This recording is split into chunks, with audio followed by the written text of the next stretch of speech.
السلام عليكم ورحمة الله وبركاته، متابعينا الكرام، يا رب تكونوا بخير. معانا خبر جديد بخصوص الملاكمة الجزائرية إيمان خليف، هنتعرف عليه مع بعض. يا ريت قبل ما نبتدي الخبر نضع اللايك، نعمل اشتراك في القناة ليصلكم منا كل جديد، وتشاركوا معانا بتعليقاتكم في خبرنا اليوم لأنه خبر صادم جدا للملاكمة الجزائرية إيمان خليف. أعلنت منظمة الملاكمة العالمية WBO اليوم الخميس إيقاف الملاكمة الجزائرية إيمان خليف عن المشاركة في بطولتها مدى الحياة، بالإضافة إلى تجريدها من كامل الألقاب التي حققتها في مسيرتها حسبما ذكرت تقارير صحفية.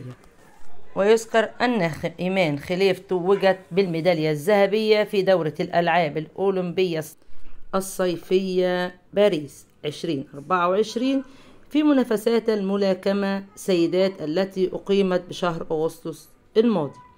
وبحسب صحيفة المنتخب المغربية فإن قرار إيقاف إيمان خليف عن المشاركة في البطولات صدر من منظمة الملاكمة العالمية بسبب توصلها لتقارير جديدة حول معدلات هرمون الذكورة لديها. وأوضحت الصحيفة المغربية أن المنظمة ستكشف عن تطورات جديدة بخصوص هذا الملف في الأسابيع القادمة.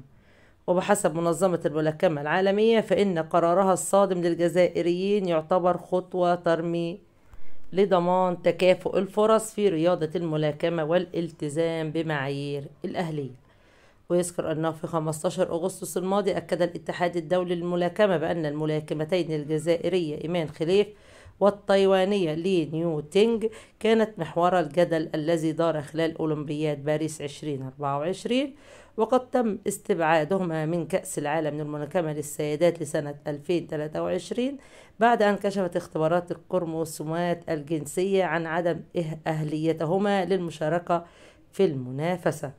طبعا ده كان خبرنا اليوم، منتظرين آرائكم وتعليقاتكم. هل الخبر ده فعلا راح يكون صحيح وإن الهرمونات راح تأثر على إيمان خليف ولا لأ؟ منتظرين آرائكم وتعليقاتكم، وتابعونا وراح نوفيكم بباقي التفاصيل أولا بأول.